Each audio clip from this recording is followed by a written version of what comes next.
మన ఫ్యామిలీ అందరికీ hi and ఓయ్. ఎప్పటినుంచో అనుకుంటున్నాను. ఇన్ని సంవత్సరాలకి నా కోరిక నెరవేరింది. ఇక బీటెక్ చదువుతున్న నా బిడ్డలు గురుగుల సెట్ కావాలని మారం చేశారు. గురుగుల సెట్ కొనటం కోసమని ఇక్కడ దాకా వచ్చాము. నాన్న మంచి దేవుని ఫోటో ఒకటి తీసుకుందాం రా చూడంటే ఇదిగోండి చిన్న ఫోటో, కానీ స్వాములు అందరూ ఉన్న ఫోటో తీసుకున్నాను. ఎలాగో అంత దూరం వెళ్తున్నాం కదా, ఇంటి దగ్గర వంటలు చేసుకొని వెళ్తే వనభోజనాలు చేసినట్టు కూడా ఉంటుంది కదా అని చాలా అంటే చాలా హ్యాపీగా ఉన్నానండి. మామూలుగా కాదు. ఇక చూసారా, దట్టమైన అడవి ప్రాంతం. నాకు ఇక్కడ ఈ ప్లేస్ చూడగానే హర్రర్ మూవీలు గుర్తుకొచ్చాయండి. మామూలుగా కాదు, భయం కూడా వేసింది.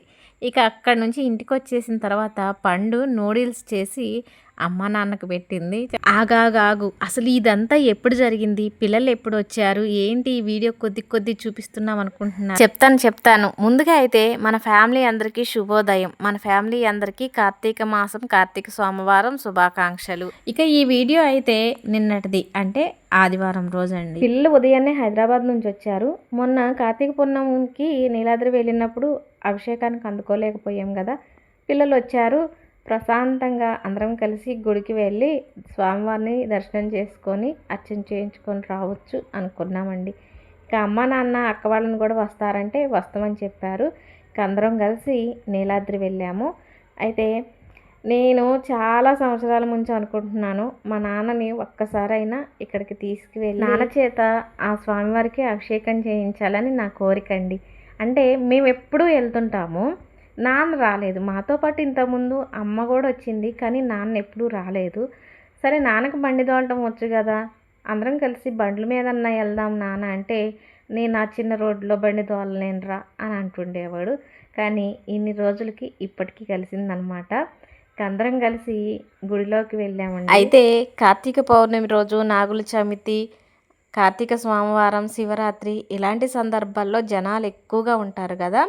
మేము అనుకున్నది ఏమంటే, మామూలు టైంలో వెళ్తే కొంచెం జనాలు తక్కువ ఉంటారు, ప్రశాంతంగా దేవుణ్ణి దర్శనం చేసుకోవచ్చు అని అనుకున్నాము. అయితే మేము అనుకున్నట్టే అందరూ అనుకుంటారు కదా, అట్లే ఈరోజు కూడా జనాలు ఎక్కువగానే ఉన్నారు. కానీ అభిషేకం మాత్రం మంచిగా జరిగిందండి. స్వామివారిని అయితే వీడియో తీయకూడదు అనుకున్నాను. అక్కడ కొంచెం పని చేసేవాళ్ళో తెలియదు, మెయింటెనెన్స్ చేసేవాళ్ళో తెలియదు. ఆయన గారిని ప్లీజ్ కొంచెం చిన్న వీడియో అంటే చిన్న వీడియో తీసుకుంటానంటే, ఇలా తీసి అలా తీసేసుకోండి అమ్మ ఫోన్ అని అన్నారు. సరేలే అని ఒక్క 2-3 సెకండ్లు తీశాను. ఇక రైటో రాంగో తెలియదు. మొన్న మధ్యన 2-3 సిస్టర్లు అడిగారు, నీలాద్రీశ్వరుని చూపించండి సిస్టర్ అని. ఇక అందరూ అడుగుతున్నారు కదా, ఆ స్వామివారిని అందరూ దర్శనం చేసుకుంటారని మంచి ఉద్దేశంతోనే చిన్న వీడియో తీశాను. ఆ స్వామివారు అందరినీ కరుణించాలి, నేను చేసిన తప్పును కూడా మన్నించాలి వీడియో తీసింది కాబట్టి. ఇక దర్శనం అయిపోయింది, అభిషేకం అయిపోయింది, బయటకు వచ్చాము. ఇక్కడ ఈ స్వామివారికి విశిష్టత ఏంటంటే, అదిగోండి చూసారా, ఆ బండల మధ్యలో శివలింగ ఆకారం కనిపిస్తుంది కదా. అయితే ఎక్కడి నుంచి వస్తాయో తెలియదు, కానీ వర్షాకాలం, ఎండాకాలం, శీతాకాలం ఎప్పుడు పైన కొండల్లోంచి నీళ్ళు వస్తూనే ఉంటాయి. ఆ వచ్చిన నీళ్ళు అదిగోండి ఆ శివలింగం మీద పడుతూ ఉంటాయి అన్నమాట. అయితే ఆ నీరు స్వచ్ఛంగా మనకి ఫిల్టర్ నీళ్ళు ఎలా ఉంటాయో అంతకంటే బాగుంటాయండి, తీయగా ఉంటాయి నీళ్ళు. అయితే ఈ గుడి ఉన్నది అడవిలోనే, కానీ ఈ అడవికి దగ్గరలో ఉన్న ఊరు వాళ్ళందరూ వచ్చి ఒకప్పుడు ఇక్కడి నుంచి నీళ్ళు తీసుకొని వెళ్ళేవాళ్ళంట తాగడానికి. కానీ ఆ నీరు కొంతమంది కలుషితం చేస్తున్నారని ఇప్పుడు ఎవరిని అక్కడికి పోనీకోకుండా ఫెన్సింగ్ వేశారు. కానీ ఆ నీటిని డైరెక్ట్గా ఎవరు తీసుకోకుండా మోటార్ నుంచి ట్యాంక్కి పంపించి ఎవరు వాటర్ కోసం వచ్చినా కానీ ఆ ట్యాంక్ ద్వారా నీళ్ళు తీసుకునేటట్టు చేశారనమాట. చాలామంది ఇప్పటికీ కూడా వచ్చి అక్కడి నుంచి నీళ్ళు వెళ్తున్నారు. మేము కూడా క్యాన్ తీసుకొచ్చాము, అక్కడ నీళ్ళే తీసుకొచ్చుకున్నామండి. నీళ్ళైతే చాలా బాగున్నాయి. ఇక స్వామివారిని దర్శనం చేసుకొని బయటకు వచ్చి చిన్న ఫోటో షూట్ చేసుకున్నాము. ఇక్కడ పిల్లలు మొదలెట్టారండి, వాళ్ళకి గురుగుల సెట్లు కావాలంట. చదివేదేమో బీటెక్, గురుగుల సెట్లో అని వెళ్ళిన దగ్గర నుంచి ఒకటే గోల్ చేస్తున్నారు. అక్కడ అందరూ నవ్వుతున్నారు, ఏద్రయ్యాలు వచ్చిన దగ్గర నుంచి గురుగుల సెట్ల మీద పడ్డారు అని. మీరు చదివేది బీటెక్ అయితే మీకు గురుగుల సెట్లు కావాలా, నేను కొనిపెట్టను, ఇంకేమన్నా అయితే కొనిపెడతామని మేమిద్దరం అంటే, ఇక ఇక మేమైతే చెప్పిన మాట వినట్లేదని ఇదిగోండి నా పెద్ద కూతురు చూడండి వాళ్ళ తాతయ్యని తీసుకొని వెళ్తున్నా అనమాట బొమ్మల షాపులకి వెళ్ళి. వాళ్ళ తాతయ్య కూడా అరే వాళ్ళు కొనిపెట్టకపోయారు కానీ నేను కొనిపెడతారా అని తీసుకెళ్తాను. కాకపోతే నాన్నకు అర్థం కాల గురుగుల సెట్ ఏంటని. ఇక వాళ్ళు అటు షాపుల దగ్గరికి వెళ్ళిన తర్వాత ఇక్కడ మేము శివలింగం దగ్గర ఫోటోలు దిగామండి. ఎక్కడికి వెళ్ళినా ఫొటోస్ వీడియోస్ అయినా అనుకోకండి, ఇవే కదా తీపి జ్ఞాపకాలు. ఇప్పుడైతే యూట్యూబ్ స్టార్ట్ చేశాను కాబట్టి ఇలా వీడియోస్ ఫొటోస్ తీస్తున్నాం తప్పితే ఒకప్పుడు అయితే ఎక్కడికన్నా వెళ్ళినా కానీ సరదాగా 2 ఫోటోలు దిగుదామన్నా మా వారు ఒప్పుకునేవాళ్ళు కాదు. ఇప్పుడిప్పుడే కొంచెం ఇలాంటి వాటికి ఆసక్తి చూపిస్తున్నారు. ఇక కోనేటి దగ్గర దీపాలు వదిలి పెడదామని వచ్చామండి. పిల్లలు మళ్ళీ అంటే ఉండరు కదా, హైదరాబాద్ వెళ్ళిపోతారు కదా, వాళ్ళ చేత దీపాలు వెలిగించి ఇలా నీళ్ళల్లో వదిలేద్దామని వచ్చాము. అయితే ఈ మధ్యన నేను ఒక వీడియో చూశాను. ఆ వీడియో ద్వారా చాలా ఆలోచింపగలిగే చేసే వీడియో అనమాట. ఏంటంటే కార్తీక పూర్ణిమని, కార్తీక సోమవారాలని, లేకపోతే నాగుల చవితి ఇట్లా దేవాలయాలకు వెళ్ళి ఆలయ ప్రాంగణంలో ఎక్కువగా దీపాలు వెలిగించటం, ఆ దగ్గరలో నూనె పడేయటం, ప్రసాదాలు ఎక్కువలు పెట్టి అక్కడ పడేయటం, అలాగే అగరవత్తులు, అగ్గిపుల్లలు, పేపర్లు ఇలాంటివన్నీ పడేసి ఆలయ ప్రాంగణం అంతా కూడా చికచికాగా చేస్తున్నారు. అదేదో మన ఇంట్లో మన దేవుని మందిరం దగ్గర లేకపోతే తులసికోట దగ్గర దీపారాధన చేసుకుంటే 365 ఒత్తులు వెలిగించుకుంటే మన ఇంట్లో చేసుకున్న దేవుడు చూస్తాడు కదా, గుడికి వెళ్ళి అలా చేయటం ఎందుకు అని ఒకరు వీడియో పెట్టారు. నిజమేనండి, నాకైతే అలానే అనిపించింది. మనం భక్తితోనే చేద్దాం అనుకుంటున్నాము కానీ భక్తికి మించి అక్కడ చికాకు అవుతుంది. అది కరెక్ట్ కాదని నాకు అనిపిస్తుంది. నేను నెక్స్ట్ ఇయర్ గుర్తు పెట్టుకొని 365 ఒత్తులు ఇంటి దగ్గరే వెలిగించాలని నేను అనుకుంటున్నాను. ఒకవేళ నేను వచ్చే సంవత్సరం మర్చిపోతే మీరు గుర్తు చేయండి ప్లీజ్. అలాగే ఇప్పుడు కోనేటిలో దీపాలు వెలిగించాం కదా, అవి కొద్దిసేపటికి మళ్ళీ మేమే వెళ్ళి వాటిని తీసి పక్కన ఒక చెట్టు కాడ వేసామండి. ఇంకా అక్కడి నుంచి పిల్లలు గురుగులు సెట్ అన్నారని చెప్పా కదా, అదంతా ఉత్తిత్తేనండి. అదంతా కూడా నేను కొననా అని ఆట పట్టించారు. అసలు నిజంగా వెళ్ళిన దగ్గర నుంచి ఒక పట్టు పట్టారండి గురుగుల సెట్ అని. నాకైతే నవ్వు వచ్చింది, ఏంటి వీళ్ళు ఇంత సీరియస్గా అడుగుతున్నారు అనుకున్నాను. తీరా అక్కడికి వెళ్ళాక మరి తీసుకోండి అని చెప్తేను, ఏంటి ఇప్పుడు గురుగుల సెట్ తీసుకొని నీకు అన్నం పప్పు చేసి పెట్టాలి ఏంటి వాటితో అని నన్నే అక్కడ ఆట పట్టించారు. మాకు గురుగుల సెట్ వద్దు ఏమొద్దు అన్నారు. ఇక ఇద్దరు గాజులు తీసుకున్నారు, ఇంకేంటో బ్రాస్లెట్లు అని తీసుకున్నారండి. ఇక్కడ గాజులు, పూసల దండలు, బొమ్మలు ఇంకా చాలా ఉన్నవి కానీ ఏం తీసుకోలేదండి. ఇక తీసుకోవాలని అన్నీ కూడా అనిపించలేదు. వచ్చినప్పుడల్లా ఏదో ఒకటి తీసుకుంటానే ఉన్నాం కదా, ఇక పిల్లలకి ఒక్కళ్ళకి గాజులు ఒక్కటి తీసుకున్నాము. ఇక నాన్న మాత్రం ఇదిగోండి దేవుని ఫోటో తీసుకున్నారు. వెంకటేశ్వర స్వామి, దుర్గాదేవి, సత్యనారాయణ స్వామి, రామయ్య తండ్రి అందరూ ఉన్నారు. అందరూ ఉన్న ఫోటో ఒకటి తీసుకున్నారు. ఇంకా జెండాలు, హనుమంతుడు ఉన్న జెండాలు కూడా ఒక 3 తీసుకున్నాడు. కానీ ఫోటో మాత్రం చాలా బాగుంది. నాకు కూడా పూజా మందిరంలో ఇదే ఫోటో ఉంది కానీ ఇదేమో చిన్నది, ఇంట్లో ఉన్నదేమో పెద్దది. అక్కడి నుంచి బయలుదేరామండి. ఇక్కడ మీకు ఒక మాట చెప్తాను, పండు పాయింట్ షర్ట్ వేసుకుంది అచ్చం అబ్బాయిలాగా ప్రవర్తిస్తుంది అని మళ్ళీ అనొద్దు. నెక్స్ట్ ఇయర్ ఈ టైం కల్లా తను జడ వేసుకుంటుంది. ఇక అంటే మనం అనుకోగానే పెరగదు కదా, తనే చెప్పింది ఇంటర్ అయిపోయిన తర్వాత బీటెక్కి వచ్చిన తర్వాత నేను జుట్టు పెంచుకుంటాను జడ వేసుకుంటానని. నాకైతే జుట్టు ఎక్కువగా ఉంటుంది కానీ పిల్లలకి చాలా పలసన, కాబట్టి జడ వేసుకోవాలంటే కొంచెం టైం పడుతుంది. కాలేజీకి వెళ్ళేటప్పుడైతే హెయిర్ బ్యాండ్ పెట్టుకుంటుంది, ఇక్కడ మాత్రం మామూలుగా హెయిర్ వదిలేసింది. గుడి దగ్గర కొద్దిసేపు ఉండి ఇక బయలుదేరి కొంచెం గుడికి దూరంగా అడవికి లోపలగా వెళ్ళి ఒక చోట మంచి ప్లేస్ చూసుకొని ఆగామండి. ఇలాంటి ప్లేస్లో అన్నం తింటామంటే చాలా బాగుంటుంది కదా. కార్తీక మాసం అంటే చాలామంది వనభోజనాలని వెళ్తూనే ఉంటారు కదా. ఇక మేము అందరం కలిసే వచ్చాము. ఇక్కడ అన్నం తింటే మేము కూడా వనభోజనాలు చేసినట్టు ఉంటుంది కదా అని అన్నీ తెచ్చేసుకున్నాము. అయితే ఇలా అన్న నా కోరిక నెరవేరుద్దనండి. నిజం చెప్పాలంటే చాలామంది వనభోజనాలను వెళ్తూనే ఉంటారు, మమ్మల్ని చాలాసార్లు పిలిచారు కూడా. వాళ్ళు వీళ్ళని కాదులేండి, కొంతమంది అంటారు రెడ్డి సంఘం, కమ్మ సంఘం, ఇంకా ఇట్లా ఇట్లా అంటారు కదా, అట్లా వాళ్ళు పిలిచేవాళ్ళు, వీళ్ళు పిలిచేవాళ్ళు, అందరూ పిలిచేవాళ్ళు. కానీ ఎప్పుడూ కూడా మాకు పోవడానికి కుదరనే లేదు. వెళ్తే మేము అలా దేవుడి దగ్గరికి వెళ్ళి ఆ దర్శనం చేసుకొని రావడం తప్పితే ఎప్పుడూ కూడా వనభోజనాలని ఇంతవరకు వెళ్ళిందే లేదు.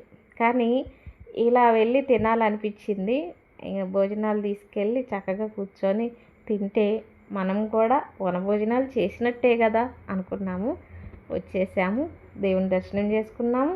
ఇప్పుడు వనభోజనాలు చేస్తున్నాం. ఇక ఏమేం చేసుకొచ్చామంటే స్వీట్ ఏమో పూర్ణాలు, పాలకోవా. పూర్ణాలు అయితే మేము చేసినవే, పాలకోవా మాత్రం కొనుక్కొచ్చింది. ఇక హాట్ ఏంటంటే పులిహోర, పప్పు, నేతి బీరకాయ పచ్చడి, ఇక రైస్ అందరికీ తెలిసిందే, పెరుగు. ఇంతేనండి, ఏం తేలేదు. ఇక బొప్పాయి కాయ ఒకటి ముక్కలు కట్ చేసుకొని వచ్చాము. అందరం కలిసి భోజనం చేస్తున్నాం. ఇలాంటి ప్రదేశాల్లో భోజనం చేసినప్పుడు ఒక ముద్ద ఎక్కువగానే తింటాము. అందులో పులిహోర అయితే ఇంకా ఇష్టంగా తింటామన్నమాట. నాకు పులిహోరలో పచ్చిమిర్చి, ఎండుమిర్చి అంటే భలే ఇష్టం అండి. ఎవరి దగ్గరన్నా ఉన్నాయి అంటే లాక్కొని మరీ తింటాను. నా ప్లేట్లోకి వచ్చినాయే కాకుండా, అంటే ఎవరి ప్లేట్లో అంటే తెలియని వాళ్ళ ప్లేట్లోంచి లాక్కోలేండి. ఏదో మా వారి ప్లేట్లోంచో, పండు ప్లేట్లోంచో, నాన్న ప్లేట్లోంచో అడిగి మరీ తీసుకుంటాను. పచ్చిమిర్చి బాగా ఇష్టం. పులిహోరలో ఉన్న పచ్చిమిర్చి చాలా బాగా ఇష్టం. భోజనాలు చేయటం అయిపోయింది. ఖాళీగా ఉండటం ఎందుకని పిల్లలు అటు వెళ్ళి ఆడుకుంటున్నారు. పిల్లలు ఖాళీగా ఉండటం ఎందుకని వీళ్ళు ఆడుకుంటుంటే మా అక్క నేను కూడా ఖాళీగా ఉండటం ఎందుకులే అని బొప్పాయి ముక్కలు ఉంటే వాటికి కూడా న్యాయం చేయాలి కదా అని ఇద్దరం కలిసి కూర్చొని తింటున్నామండి. నవ్వుకోకండి, ఇప్పుడేక అన్నం తింది, అప్పుడే బొప్పాయికో ముక్కలు ఎట్లా పడుతున్నాయి అని. అవేమి ఎక్కువేం లేవు.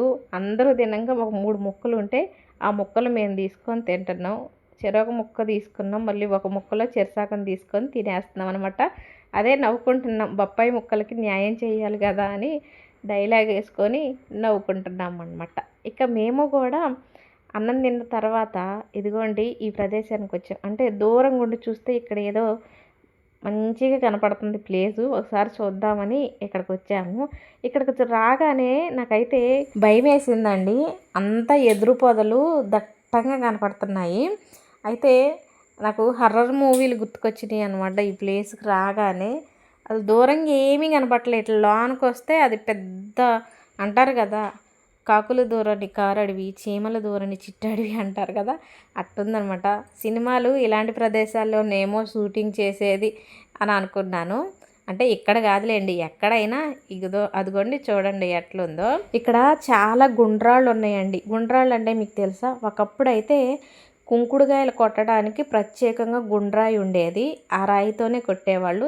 ఇక ఇక్కడ నేను ఒక రాయి తీసుకున్నానండి, కొబ్బరికాయలు కొట్టడానికి ఉంటుందని రౌండ్గా ఉంది రాయి, అది తీసుకున్నాను. అయితే నేనైతే మనసులోనే అనుకున్నాను భయంగా ఉంది, హర్రర్ మూవీ లెక్క ఉందని. ఇక్కడ బుడ్డమ్మాయి అయితే అమ్మ ఏంది ఎడుకొస్తే భయం వేస్తుంది, దెయ్యాలు ఉంటాయి ఏమో అని అంటుంది అనమాట. ఇక మా వారు పట్టుకున్న చెట్టు ఏదో పేరు చెప్పారండి. అది పెద్దదైతే చాలా పెద్దగా అయిన తర్వాత ఇల్లు కట్టుకున్నప్పుడు గృహప్రవేశానికి మెయిన్ దర్వాజని ఈ చెట్టు దర్వాజగా ఉపయోగిస్తారంట. ఏదో పేరు చెప్పారు, నాకైతే గుర్తు రావట్లేదు. టేకు కాదు, ఈపా కాదు, యాపా కాదు, ఏదో చెప్పారు. కానీ మెయిన్ దర్వాజ కంటే ముఖ్యమైన గుమ్మాన్ని ఆ కలప వాడతారంట. ఇక ఇక్కడికి వచ్చి మేము చూసేది ఏంటంటే చూడండి, పెద్దగా ఉంది చెట్టు, చూసారా, అది ఉసిరి చెట్టు అండి. ఆ ఉసిరి చెట్టుకు ఒక్క కాయన్నా ఉంటుందేమో అని చూసాం, కానీ ఒక్క కాయన్నా లేదండి. మామూలుగా లేదు, చెట్టు చాలా పెద్దగా ఉంది. దాని మొదలైతే మనం వాటేసుకున్నామంటే మన చేతులకి అబ్బదు, అంత పెద్దగా ఉంది. ఇక్కడ ఒక చెట్టు ఉందనుకుంటే ఇంకొంచెం లేకపోతే ఇంకా 3-4 చెట్లు ఉన్నాయండి. అక్కడన్నా ఒక కాయో 2 కాయలో దొరుకుతాయి ఏమో అనుకున్నాను. అబ్బే, అక్కడ కూడా ఒక్కటి కాదు కదా, అరొక్కటి కూడా దొరకలేదు. అసలు ఆ చెట్టుకి అంతంత చెట్లకు కూడా ఎక్కడా కాయలే కనిపించలేదు. ఇక బయలుదేరామండి. అక్కడ కొద్దిసేపు కూర్చున్నాము, చక్కగా పాటలు పాడుకున్నాం, మాట్లాడుకున్నాం, కానీ వీడియోస్ ఏం తీయలేదు. ఇక ఇంటికి బయలుదేరామండి. అసలు నిన్నంతా కూడా నాకు చాలా సంతోషంగా గడిచిపోయింది, హ్యాపీ అనమాట. ఇక నిన్న ఆ సంతోషంలో వీడియోస్ కూడా పెట్టలేదు. ఎడిదిరికి నిన్నంతా పిల్లల చేతిలోనే నా ఫోన్ ఉంది, వాళ్ళే వీడియోస్ తీశారు. కానీ వీడియోస్ మాత్రం నేనేమి ఎడిట్ చేయలేదు, పెట్టలేదు. ఇక పిల్లలతో వాళ్ళు ఉండేది ఒకే రోజు కదా, అది కాకుండా అమ్మ నాన్న కూడా వచ్చారు, అక్క వాళ్ళు వచ్చారు, అందరితో హ్యాపీగా గడిచిపోయింది. వచ్చిన తర్వాత టీ తాగి అక్క వాళ్ళు వెళ్ళిపోయారు, అమ్మ వాళ్ళు కూడా బయలుదేరారు. కానీ పండు మ్యాగీ చేసిందండి. ఆ మ్యాగీ కోసం ఆగమని బయటిలాడింది, తినేల్దురు అని. నిజం చెప్పాలంటే పండు మ్యాగీ చాలా అంటే చాలా బాగా చేసిద్దండి. నాకైతే ఆ మ్యాగీ చేయటం రాదు, అంటే చేస్తాను, కానీ పండు చేసినంత టేస్ట్ అయితే రాదు. అందుట్లో ఏముంది, నీళ్ళు పోయటం ఉడకేయటం అని మాత్రం అనుకోకండి. మరి ఆ నీళ్ళు నేను పోస్తాను, ఉడకేస్తాను, కానీ ఆ టేస్ట్ అయితే రాదు. ఆఖరికి నా పెద్ద కూతురు కూడా పండు చేస్తేనే మ్యాగీ బాగుంటుంది, పండు చేతే చేపించుకోవాలంటుంటుంది అనమాట. అంత బాగా చేసిద్ది. ఇక మ్యాగీ చేసిన తర్వాత అమ్మకి నాన్నకి పెట్టాను. నాన్న తిన్న తర్వాత అసలు మనవరాల్ని మామూలుగా పొగడట్లేదు. అరే పండుగ బాగా చేసినవరా, టేస్ట్ బాగుందిరా, కొద్ది బాక్స్లో పెట్టరా అని చెప్పిండు. ఇక నాన్న అమ్మ కోసం మళ్ళీ కొద్దిగా బాక్స్లో పెట్టేశాను. ఇక అమ్మ నాన్న కూడా బయలుదేరారు. ఉండమని చాలాసేపు బతిమిలాడినా, అయ్యో వద్దులే నాన్న, పోతాంలే నాన్న, ఇక పొద్దుటాల నుంచి ఇప్పుడు దాకా ఉన్నాంగా, ఇక వెళ్తాంలే నాన్న అని బయలుదేరారండి. ఇక అమ్మ నాన్న బయలుదేరారు. ఇదండి ఇక నిన్నంతా వీడియోస్ పెట్టకపోవడానికి కారణం ఇదే అనమాట. నేను మాత్రం చాలా హ్యాపీ. మరి ఈ వీడియో అంతా చూసినందుకు మీ అందరికీ కూడా thank you so much. Video నచ్చినట్టయితే లైక్ కొట్టండి, కొత్తగా చూసేవాళ్ళు అయితే సబ్స్క్రైబ్